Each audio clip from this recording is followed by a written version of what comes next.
I've just finished meeting with a distinguished group of national security experts. Some served under a Republican president, some under a Democrat, some under both, and some in uniform. They don't agree on everything, but together they represent a great deal of expertise, experiences, and lessons learned. Hillary Clinton today meeting with a group of former national security officials, former CIA Director David Petraeus among them, also former George W. Bush Homeland Security Chief Michael Chertoff. And after the meeting, she spoke with the media. The Clinton campaign appears to be trying to show off her foreign policy credibility and move past that defensive performance that she had at this week's Commander-in-Chief Forum. I'm joined now by my panel, Wendy Long, Jessica Tarloff, Adam Gutman, and Steve Rogers. Let me start with you, Steve Rogers. You know something about this area of foreign policy. Hillary Clinton meeting with such a diverse group of people, does that give her any credibility with respect to the military and perhaps what she has planned if she wins the White House? Charles, she not only needs to have credibility in the eyes of the American people, but she needs to have credibility in the eyes of foreign leaders. Look, you look at Iraq, you look at Afghanistan, you look at Libya, look at Russia, look at China. I could go down the list of countries. She, who has admitted that she's going to carry on Obama's policies, has allowed a situation to develop worldwide where the leaders of the world no longer respect her. And furthermore, she is a national security risk. And I'm sure we'll get into that later with the emails. You know, Wendy, I listened to her, and it seemed like a little bit to Steve's point here. She was trying to distance herself a little bit from President Obama and even her own track record to a certain degree, maybe get a sort of a redo, if you will. Yeah, well, that's a nice little two-step if you can do it. You know, the reset button.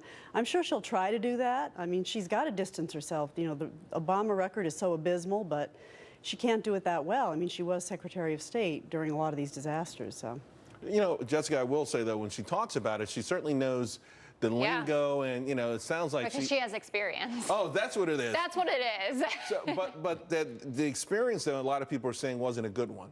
Absolutely, and I think that it's fair to pick apart her record. I think that that's what Donald Trump should have been doing instead of calling, you know, Obama the founder of ISIS and her the co-founder. You listed off a lot of countries there, but you aren't talking about all of the leaders who have said that they respect her greatly and the people who have voiced concern already about Donald Trump being our president. There is a reason that she's leading in the polls and who's best to handle foreign policy. He wins with terrorism, but she does with foreign policy, which is the totality of it.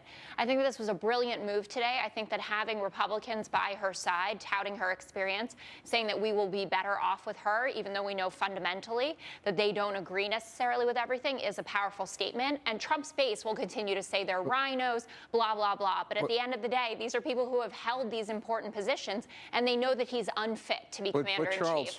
Those leaders that Jessica is bringing up are the very leaders that got us into the mess that we're in. Right. And you need a leader. You need leaders. You need just Vladimir Putin on your side. Let's be realistic here, Steve. Let's talk about Putin a minute. Let's talk about him. I'll talk about him for hours. I am a military guy. I love this country. Vladimir Putin is a leader. That's all Trump was saying. He is a leader. No. And he demands respect. He commands respect. Democrats and Republicans disagree with you. Trump also said that he does not agree with the way he governs. Trump said that. Trump before said he handles it better. The man kills journalists. Before we get, let's bring in Adam Gutman because, Adam, I will say that Hillary looked a little low energy today. I don't know what it was. I know it's been a tough week for her. She did feel a little low energy. Maybe we should get her nap today. So while she articulated these things in a certain way, do you think she was convincing? I don't. And let me explain it this way if I can, Charles. This country is still suffering through a 9/11 mentality. 15 years later, because we feel unresolved and unprepared for the challenges that then were visited on us and the rest of the world.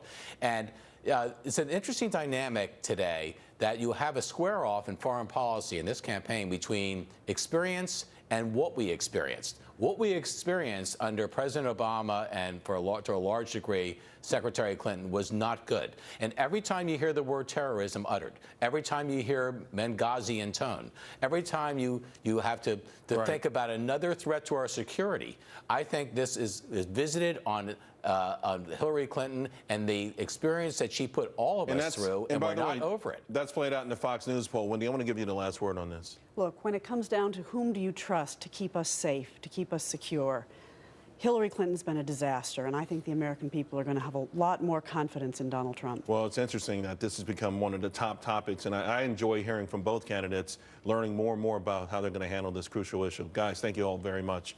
We've got some